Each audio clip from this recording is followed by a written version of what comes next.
రీసెంట్‌గా ఒక యూట్యూబరు డైరెక్ట్‌గా నేను వ్యాపారంలో నష్టపోయాను.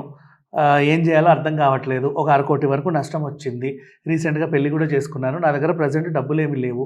మీరెవరైనా నాకు కొంచెం సహాయం చేస్తారా? అని నోరు తెరిచి అడిగిన పాపానికి చాలామంది అతని మీద దాడి చేస్తున్నారు. ఒరేయ్! ఒరేయ్! ఒరేయ్! యూట్యూబ్ పెట్టుకుంది ఇందుకేనా? ఇలా డబ్బులు అడగొచ్చా? నీకు సరే నువ్వు వ్యాపారం పెట్టుకొని నువ్వు నష్టపోతే వాళ్ళనెందుకు డబ్బులు అడుగుతావు? వాళ్ళేం పాపం చేశారు? నీకెందుకివ్వాలి? అని చెప్పేసి డిఫరెంట్ కైండ్ ఆఫ్ చర్చలు నడుపుతున్నారు. సరే ఇప్పుడు దీని గురించి మాట్లాడుకుంటే మనమే అనుకుందాం ఫర్ ఎగ్జాంపుల్ ఈ పొజిషన్‌లో నువ్వో, నేనో ఉన్నాం.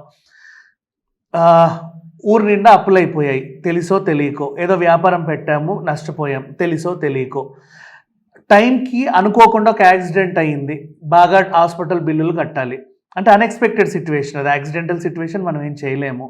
లేదా ఇంకేదో అయింది. అంటే డబ్బు అవసరానికి బోలెడన్ని కారణాలుంటాయి మనకి.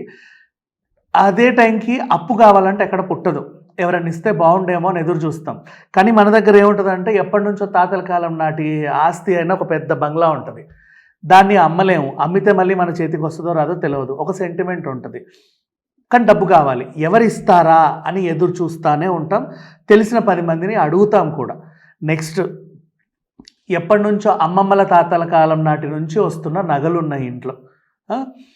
డబ్బు అవసరం వచ్చింది. అయితే అది అమ్మాలి. అమ్మడం ఇష్టం లేదు. ఎవరన్నా సహాయం చేస్తే బాగుండు అని ఎదురు చూస్తాం. నెక్స్ట్ ఎప్పటినుంచో మనకి సెంటిమెంట్‌గా వస్తున్న పొలమో లేకపోతే భూమో ఉంటది. ఖచ్చితంగా అమ్మాల్సిన సిట్యుయేషన్ వస్తది.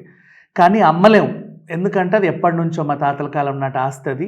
ఆ గుర్తుగా అలా ఉండాలి. ఇప్పుడు కోల్పోతే మళ్ళీ మేము ఫ్యూచర్‌లో ఎన్ని కోట్లు పెట్టుకున్నా ఇది తెచ్చుకోలేము. అంటే కొన్ని సెంటిమెంట్స్ ఉంటాయి మనుషులకి. అలా మహీధర్ వైబ్స్ అనే ఒక అబ్బాయి అతని పేరుతో వైబ్స్ అనే ఒక ఛానల్ పెట్టుకుంటే ఎప్పటి నుంచో అంటే స్టార్టింగ్ జబర్దస్త్‌కెళ్ళాడు. తనకంటూ సొంత టాలెంట్ ఏదో ఒకటి ఉంది. స్టార్టింగ్ జబర్దస్త్‌కెళ్ళాడు. అక్కడ తెలిసిందే కదా మనిషికి 2,000, 1,000 ఎంతో ఇస్తా ఉంటారు టీమ్ లీడర్స్. కొంచెం మాట్లాడే, స్క్రిప్టులు రాసే టాలెంట్ ఉంది కాబట్టి తను ఓన్‌గా ఏం చేసుకున్నాడు అంటే ఒక చిన్న ఛానల్ పెట్టుకొని సామాజిక అంశాలను స్పృశిస్తా ఏదో ఒకటి మాట్లాడుతూ వస్తున్నాడు. తర్వాత బిగ్ బాస్ గురించో, ఆ తర్వాత సినిమా రివ్యూలో ఇతను చెబుతూ ఉంటే చాలామంది ఇతనికి ఫ్యాన్స్ కూడా అయ్యారు. క్రమంగా సబ్స్క్రిప్షన్ చాలా బాగా పెరిగింది. ఇతనికి కూడా ఒక పేరొచ్చింది.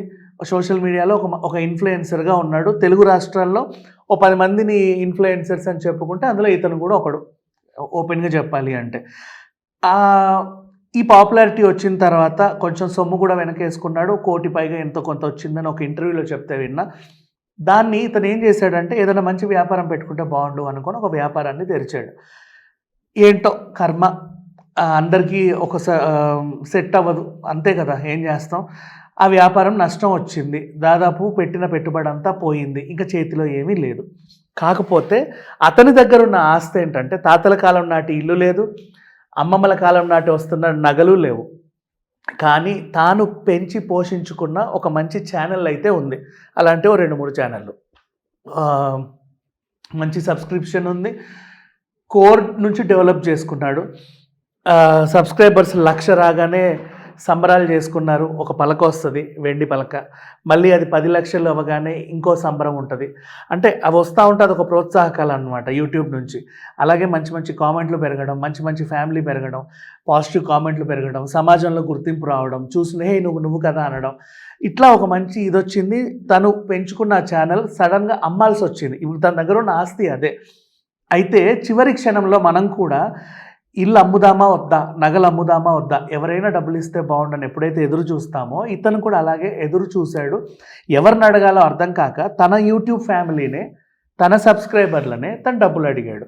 దీంట్లో ఎక్కడ తప్పు ఉంది? ఇతను చిన్నపిల్లల మొహం మీద కర్చీఫ్లు పెట్టి ఓమ్ని వ్యాన్ ఎక్కించుకెళ్ళాల, అవునా? స్కూటీ మీద వచ్చి మహిళల మెడలో చైన్లు లాక్కెళ్ళాల, గోడ దూకి బీరువాని కొల్లగొట్టలా, బ్యాంకులకి కన్నం వేయాల, ఇంకేంటి చిట్టీలు వసూలు చేసి బోర్డు తిప్పలా, ఉద్యోగాల పేరిట మోసం చేయాల. సమాజానికి ఇతని వల్ల ఎలాంటి నష్టము లేదు. ఇతను ఎప్పుడు కూడా సమాజాన్ని నష్టపరిచేలా కూడా ప్రవర్తించలేదు. అందరికీ తెలుసు. తను పెంచుకున్న ఈ సబ్స్క్రైబర్లని తను డబ్బులు అడిగాడు. ఇతను ఏమి నేరము చేయలేదు. ఇతని వల్ల సొసైటీకి ఎలాంటి నష్టము లేదు. సడన్గా అతనికి డబ్బులు కావాలి. వీళ్ళు కూడా ఒక 3 లక్షల వరకు డబ్బులు ఇచ్చారు. అది కూడా ఆయన చెప్పుకున్నాడు.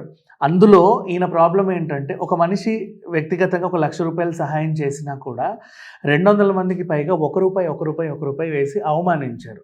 అది కూడా ఆయన చెబుతూ కొంచెం బాధపడ్డాడు. ఇక్కడ విషయం ఏంటంటే, అవతల వ్యక్తి సహాయం అడిగాడు, సరే మనం ఇస్తున్నాం. కొన్ని వార్తలు చెప్తా వినండి. రీసెంట్గా లాస్ట్ వీకే ఇన్స్టాగ్రామ్ ఇన్ఫ్లుయెన్సర్ ఒక ఆవిడ ఫ్యాన్కు వేలాడడం మనం చూసాం. ఆవిడకి ఏం కష్టం వచ్చిందో మనకు తెలియదు. అంతకుముందు కూడా ఘట్కేసర్ ప్రమాదం మనం విన్నాము. ఫ్యామిలీ పోయారు. వాళ్ళకేం ప్రాబ్లం వచ్చిందో మనకు తెలీదు. అయితే మనిషికి కొన్నిసార్లు ఆర్థిక ఇబ్బందులు ఉంటాయి, మానసికంగా ఇబ్బందులు ఉంటాయి, తోటి మనుషులతోనూ ఇబ్బందులు ఉంటాయి, ఆడవాళ్ళైతే లైంగికంగా ఇబ్బందులు ఉంటాయి, రకరకాల ఇబ్బందులు ఉంటాయి.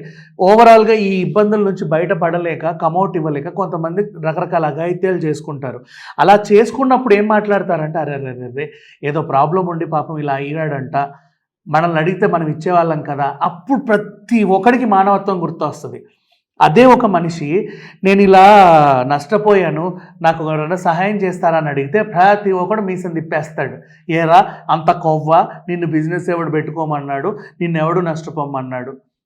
నీకు సహాయం చేయాలనిపిస్తే చెయ్యి, లేకపోతే చెయ్యకు, లేదా చేసే వాళ్ళని ఆపకు. అసలు నీకు సంబంధం లేని సబ్జెక్ట్ ఇది. మీరు కూడా యూట్యూబర్లే కదా. అంటే ప్రాబ్లం ఏమొచ్చింది, అతని సబ్స్క్రైబర్లను తను అడిగాడు ఇంకా చెప్పాలంటే. అంతేగాని వాళ్ళందరి చేత మీరందరూ నా బిజినెస్లో పెట్టుబడి పెట్టండి అని చెప్పి బోర్డు తిప్పలా, ఎవరిని మోసం చేయాలా. మరి ఇంకేంటి, ఒక మనిషి అడగడం కూడా తప్పేనా? అంటే సాటి మనుషులను అడిగితే ఏమంటారు, ఎవరు ఏమనరు. పోనీ ఒకరి దగ్గర ఫైనాన్స్కి వెళ్తే ఏమనరు. ఇతను ఇంకో పని కూడా చేసుకోవచ్చు. కావాలంటే ఆ యూట్యూబ్ ఛానల్ ఎవరి దగ్గరన్నా కుదబెట్టి పెద్ద మనుషులు ఎవరైనా ఉంటే అక్కడ కూడా ఆయన డబ్బులు తీసుకోవచ్చు. కాకపోతే ఏంటంటే కొంతమందికి ఒక సెంటిమెంట్ అనేది ఉంటుంది. అది ఇల్లు రూపంలోనో, నగల రూపంలోనో, భూమి రూపంలోనో, వస్తువు రూపంలోనో మీకు ఎలాగైతే ఉంటుందో ఈ యూట్యూబ్ అనేది కూడా అతనికి ఒక ఎమోషన్. ఆ ఎమోషన్ని తాకట్టు పెట్టలేక, అమ్మలేక, అమ్ముకోలేక ఒక మనిషి డబ్బులు అడిగితే దాన్ని కూడా అసలు ఎలా చూస్తున్నారు అంటే, బాబోయ్ దండం ఇంకా చెప్పాలి అంటే. మనుషులై పుట్టిన తర్వాత మంచినీళ్ళు తాగే మనుషులైతే నిజంగా చెబుతున్నా, ఒక మనిషిని విమర్శించేటప్పుడు, ఒక మనిషిని ట్రోల్ చేసేటప్పుడు, ఒక మనిషి గురించి చెడ్డగా మాట్లాడేటప్పుడు మనం కూడా ఒక మనుషులమే కదా అని గుర్తు తెచ్చుకోండి చాలు. అంత మించి ఇంక ఏం అవసరం లేదు. అది కాదు మేము అసలు మనుషులమే కాదు అని మీకు అనిపిస్తే మీ ఇష్టం ఏమైనా చేసుకోండి, తప్పేమీ లేదు. ఎవరిని ఎవరు ఆపరు. Thank you so much.